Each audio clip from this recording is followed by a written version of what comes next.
গত ২২ জানুয়ারি থেকে শুরু হয়েছে নির্বাচনী প্রচারণা। ত্রয়োদশ জাতীয় সংসদ নির্বাচনের দিনক্ষণ এগিয়ে আসার সঙ্গে সঙ্গে উত্তেজনাও বাড়ছে।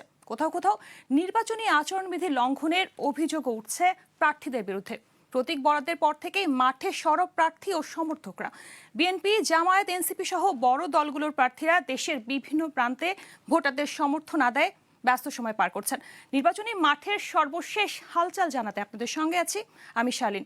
আর এই মুহূর্তে নির্বাচনী আপডেট দিতে গাজীপুরে রয়েছেন সহকর্মী হাসিফ খান, আর খুলনা থেকে যুক্ত হচ্ছেন সহকর্মী মাসুম বিল্লাহ। প্রথমেই আমি যাচ্ছি গাজীপুর প্রতিনিধি হাসিফ খানের কাছে। হাসিফ। শালীন, আপনাকে ধন্যবাদ।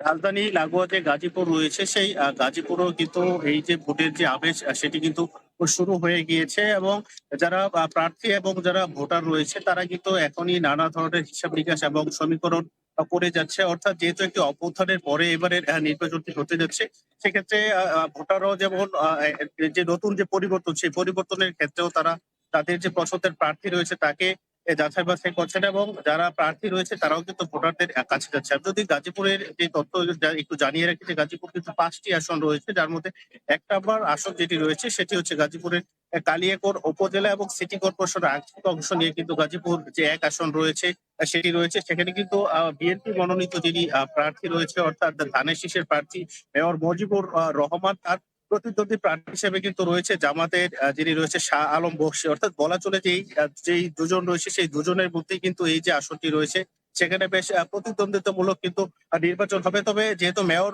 মজিবুর রহমান কিন্তু প্রায় আসলে ২ যুগ ধরেই কিন্তু কালিয়াকৈরের যে পৌরসভা রয়েছে সেই পৌরসভায় কিন্তু তিনি মেয়র হিসেবে দায়িত্ব পালন করেছেন, এবং সেক্ষেত্রে কিন্তু একটি বলা হচ্ছে যে তার যে একটি বিশাল কর্মী বাহিনী রয়েছে, এবং পাশাপাশি দলীয় যিনি প্রতীক পেয়েছে সেই ক্ষেত্রে কিন্তু আসলে সেই যে কালিয়াকৈর এক আসনটি রয়েছে সেখানে ধানের শীষের যে প্রার্থী রয়েছে তার সাথে কিন্তু জামাতে যিনি প্রার্থী রয়েছে তার প্রতিদ্বন্দ্বিতা কিন্তু বেশি হয়ে যাবে। তার পরবর্তী যে আসনটি রয়েছে, অর্থাৎ গাজীপুর ২ আসন, গাজীপুরের অন্যতম যে আসন, সেই আসনে ধানের শীষের যিনি প্রতীকের যিনি প্রার্থী রয়েছে মঞ্জুরুল করিম রনি, তিনি কিন্তু সাবেক যিনি মেয়র রয়েছে এম এ মান্নান, প্রয়াত মেয়র এবং মন্ত্রী, তার যেই সন্তান রয়েছে মঞ্জুরুল করিম রনি, তিনি কিন্তু এই আসনে ধানের শীষের প্রতীক নিয়ে লড়ছেন, এবং এই আসনটিতে কিন্তু আসলে জামাতের যে ১০ দলীয় জোট রয়েছে সেই জোট হয়ে কিন্তু এনসিপি কে আসনটি ছেড়ে দেওয়া হয়েছে, এবং এনসিপি তে এই আসনটিতে আসলে শাপলা কলি প্রতীক যিনি পেয়েছে আলী নাসের খান, তিনি কিন্তু এনসিপির যুগ্ম মুখ্য সম্পাদক হিসেবে দায়িত্ব পালন করছেন। অর্থাৎ এই আসনটিতে বলা চলে যে ভোটের যে হিসাব নিকাশ, অর্থাৎ এনসিপির পক্ষ থেকেও কিন্তু আসলে মাঠ চষে বেড়াচ্ছে আলী নাসের খান, এবং যিনি মঞ্জুরুল করিম রনি রয়েছে তিনিও কিন্তু তার বাবার যে সম্মান, অর্থাৎ সে পূর্বে কিন্তু তার বাবা এই আসনে সর্বাধিক ভোটে বিজয়ী হয়েছিল, সেই বাবার বিজয়ী যেই আসলে উচ্ছ্বাস সেটিকে ধরে রেখে কিন্তু এবারের সর্ববৃহৎ দেশের অন্যতম ভোটারের সংখ্যার মধ্যে অন্যতম কিন্তু গাজীপুরে এই ২ আসন, অর্থাৎ সর্বাধিক ভোটার প্রায় ৮ লাখেরও বেশি। এই আসনটিতে কিন্তু মঞ্জুরুল করিম রনি যেটি বলছেন যে সর্বাধিক বেশি ভোটে কিন্তু ধানের শীষকে বিজয়ী করার চেষ্টা তিনি করছেন। পরবর্তী যে আসনটি রয়েছে গাজীপুর ৩ আসন, অর্থাৎ শ্রীপুর যে এরিয়া রয়েছে সেই শ্রীপুর উপজেলাকে ঘিরে কিন্তু গাজীপুর ৩ আসন রয়েছে। সেখানে ধানের শীষের যিনি প্রার্থী রয়েছে, অর্থাৎ রফিকুল, সেই ধানের শীষের যিনি প্রার্থী হচ্ছে রফিকুল ইসলাম, তার সাথে কিন্তু আসলে স্বতন্ত্র প্রার্থীও রয়েছে, এবং ১০ দলীয় জোটের পক্ষ থেকেও কিন্তু খেলাফতে মজলিসের একজন প্রার্থী দেওয়া হয়েছে আহসানুল হক, তার সাথে কিন্তু আসলে প্রতিদ্বন্দ্বিতা করা চলছে। তবে যেহেতু ডাক্তার রফিকুল ইসলামকে ধানের শীষের প্রতীক দেওয়া হয়েছে, তিনি কিন্তু বিএনপি সহ স্বাস্থ্য বিষয়ক সম্পাদক, এবং পাশাপাশি স্থানীয় যে নেতাকর্মী রয়েছে তাদের সাথেই কিন্তু তিনি তার যে নির্বাচন কার্যক্রম রয়েছে সেটি পরিচালনা করতেন। তবে সেখানে কিন্তু একজন স্বতন্ত্র প্রার্থী রয়েছে ইজাদুর রহমান, তিনিও কিন্তু বেশ দাপটের সাথেই আসলে মাঠে রয়েছে। পরবর্তী যে আসনটি গাজীপুর ৪ আসন, অর্থাৎ কাপাসিয়া উপজেলা নিয়ে কিন্তু গাজীপুর ৪ আসন গঠিত। সেই আসনে কিন্তু আসলে গাজীপুরের যে হেভিওয়েট প্রার্থী বলা চলে যে অনেকটা গাজীপুর জেলা বিএনপি সাধারণ সম্পাদকের দায়িত্ব পালন করেছেন, এবং একাধারে তিনি কিন্তু প্রয়াত যে ব্রিগেডিয়ার আসন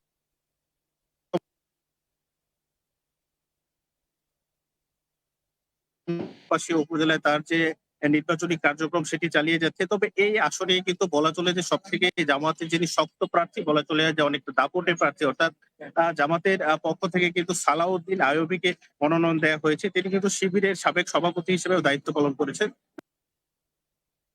নানামুখী যে গুঞ্জনটি রয়েছে তার যে লড়াই কিন্তু এই গাজীপুরে যে ৪ আসন রয়েছে সেই আসনেই আসলে হয়ে যাবে হাড্ডাহাড্ডি লড়াই হবে। পাশাপাশি কিন্তু স্বতন্ত্র প্রার্থী এবং অন্যান্য যে প্রার্থী রয়েছে তারাও কিন্তু এই আসনটিতে নির্বাচন করছেন। পরবর্তী যে আসনটি রয়েছে সেটি গাজীপুরের ৫ আসন। এই আসনটিতে কিন্তু ধানের শীষের পক্ষ থেকে যিনি আ মুজিবুল হক তিনি গাজীপুর জেলা বিএনপি সভাপতির দায়িত্ব পালন করছেন। এই আসনটিতে কিন্তু জামাতের পক্ষ থেকে কিন্তু যেই প্রার্থী দেয়া হয়েছে অর্থাৎ খায়রুল হাসান তিনিও কিন্তু বেশ দাপটের সহিত এই যে কালীগঞ্জের যে ৫ আসন রয়েছে সেখানে তিনি তার প্রচারণা চালিয়ে যাচ্ছেন। পাশাপাশি এই আসনটিতে কিন্তু আ ইসলামী আন্দোলন বাংলাদেশের যিনি নেতা রয়েছে অর্থাৎ গাজী আতাউর রহমান তিনিও কিন্তু এই আসনে আসলে প্রতিদ্বন্দ্বিতা করছেন। অর্থাৎ বলা চলে যে গাজীপুরে যে ৫টি আসন রয়েছে সবগুলো আসনেই কিন্তু নির্বাচনী যে আমেজ সেটি কিন্তু অনেকটাই জমে উঠেছে। অর্থাৎ প্রতীক বরাদ্দের পরপরই কিন্তু প্রার্থীরা তাদের যে নিয়মিত কার্যক্রম রয়েছে সেটি তারা চালিয়ে যাচ্ছে এবং ভোটারদের দ্বারে, দ্বারে যাচ্ছে।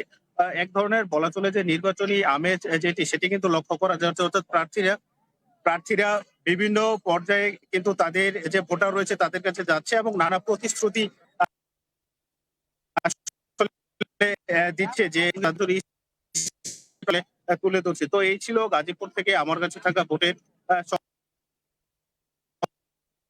সর্বশেষ তথ্য। আমরা এই মুহূর্তে চলে যাব আমাদের যে খবর রয়েছে সেটি জানার জন্য। প্রচারণা শুরু করেছে। প্রতীক বরাদ্দের পর থেকেই কিন্তু এই প্রচারণা শুরু হয়ে গেছে। খুলনা জেলার ৬টি সংসদীয় আসনে ৩৮ জন প্রার্থীর মধ্যে প্রতীক বরাদ্দ রয়েছে এবং ৩৮ জন প্রার্থী কিন্তু ভোটের মাঠে থাকে।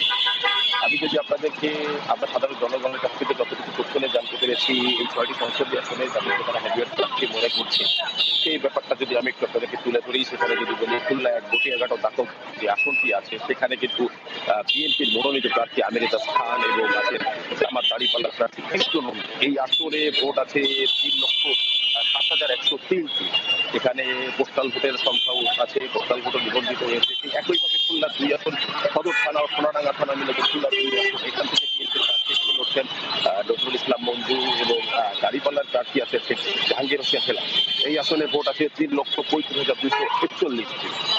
খুলনা ৩ আসন থেকে লড়ছে কেন্দ্রীয় বিএনপির ছাত্র বিষয়ক সম্পাদক রফিকুল ইসলাম বকুল এবং সেখানে দাঁড়িপাল্লা বা জামাতের প্রার্থী আছেন মোহাম্মদ মাহফুজুর রহমান। এই আসনটিতে ভোট আছে সর্বমোট ২,৫৪,৪০৯টি ভোট। খুলনা ৪ আসন রূপসা তেরোখাদা দিঘলিয়া নিয়ে যে আসনটি সেখানে আছে বিএনপির কেন্দ্রীয় নেতা আজিল বাড়ি হেলাল তিনি ধানের শীষের প্রতীকে লড়ছেন এবং সেখানে আছেন খেলাফতে মজলিস দেওয়ালঘড়ির প্রার্থী মাওলানা সাখাওয়াত হোসেন এবং ইউনুস আহমেদ শেখ ইসলামী আন্দোলনের। এই আসনে মোট ভোটার সংখ্যা আছে ৩,৭৮,৫৫৩। সেইভাবে যদি বলি খুলনা ৫ আসন ডুমুরিয়া খুলনা আসন এই আসনের মধ্যে সাবেক বিসিবি চেয়ারম্যান বিএনপি নেতা আলী আসগর লবি এবং সেখানে আছে জামাতের সেক্রেটারি জেনারেল গোলাম পরোয়ার এবং খুলনা ৬ আসন পাইকগাছা ও কয়রা উপজেলা নিয়ে ৬ আসন গঠিত সেখানে আছে বিএনপি নেতা এসএম বদিউল ইসলাম বাপ্পি ধানের শীর্ষ দিকে লড়ছেন এবং জামাত ইসলাম দাঁড়িপাল্লার আছে মোহাম্মদ আবুল কালাম আজাদ। সেই আসনের ভোট আছে প্রায় ৪,২৩,০৩১। প্রতীক বরাদ্দের পর থেকে কিন্তু প্রার্থীরা ভোটারদের দ্বারে দ্বারে যাচ্ছে, ডোর টু ডোর ক্যাম্পিং করছে এবং প্রতিদিনই তারা কিন্তু গণসংযোগ করছে, ভোটারদের মন জয়ের জন্য দিচ্ছে বিশেষ রকম ইশতেহার দিচ্ছেন তারা এবং ভোটারদের মন জয় করার জন্য বিভিন্ন রকম কথাবার্তা তারা বলছে। আমরা কিন্তু কিছুক্ষণ আগে দেখেছি এখানেও কিন্তু প্রচারণা চালাচ্ছিল। আমি যেখানে দাঁড়িয়ে আছি খুলনা শিববাড়ি বোর্ড একটু আগে কিন্তু দেখেছি এখান থেকে বিএনপির যে সদর আসনের যে খুলনা প্রার্থী আছে নজরুল ইসলাম মঞ্জুর একটি প্রচারণা কিন্তু এখান থেকে চলছে। খুলনা শহরের অলি গলি চারদিকে সবচেয়ে কিন্তু এখন একটি ভোটের আমেজ চলছে, উৎসব মুখর পরিবেশ যেটা আমরা বলি ভোটের আমেজ কিন্তু এখন লক্ষ্য করা যাচ্ছে। সবখানেই কিন্তু এই ভোট নিয়ে একটি আলোচনা, অনেকদিন পরে একটি নির্বাচন এবং ভোট দিতে পারবে লোকজন এবং ভোটাররা এবং তাদের প্রার্থী বাছাইয়ের জন্য তারা কিন্তু বেশ সচেতন। আমরা যতদূর ভোটারদের সাথে কথা বলতে দেখছি তারা কিন্তু ভোটের ব্যাপারে খুবই সচেতন এবং তারা এবার ভোট দেওয়ার জন্য খুব বেছে চিন্তা করে কিন্তু তারা তাদের প্রার্থী নির্বাচন করবে যারা ভবিষ্যতে দেশটিকে এগিয়ে নিতে পারবে এমন একটি সরকার তারা দেখতে পায়।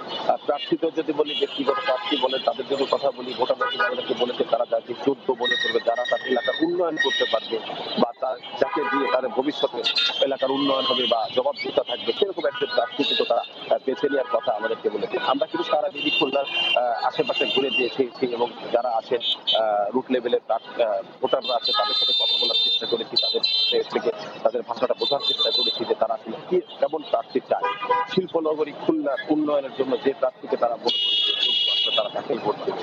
আমি আপনাকে একটু তথ্য দিই, শিল্পনগরী খুলনার কিন্তু রাষ্ট্রায়ত্ত বেশ কিছু পাঠশালা ছিল যেগুলো কিন্তু বন্ধ হয়ে গিয়েছে। সাধারণ ভোটার যারা আছেন বা এখানে যারা শ্রমিক কাজ করতো তাদের কিন্তু একটা অনেক দিনেরই চাওয়া যে এই রাষ্ট্রায়ত্ত পাটকলগুলি যেন আবার পুনরায় চালু হয় এবং যেসব কলকারখানাগুলি বন্ধ হয়ে গেছে সেগুলো যেন আবার চালু হয়, শিল্পনগরী খুলনা যেন আবার তার দৌলত ফিরে পায়। এটা কিন্তু সাধারণ ভোটারদের বা খুলনা নগরী যারা আছে তাদের সবারই কিন্তু একটা চাওয়া। কেননা শিল্পনগরী থেকে খুলনা তার দৌলত হারিয়েছে, তারা চায় এইসব কলকারখানা পাটকলগুলো আবার চালু হতে শিল্পনগরী খুলনার দৌলতটা যেন আবার ফিরে আসে।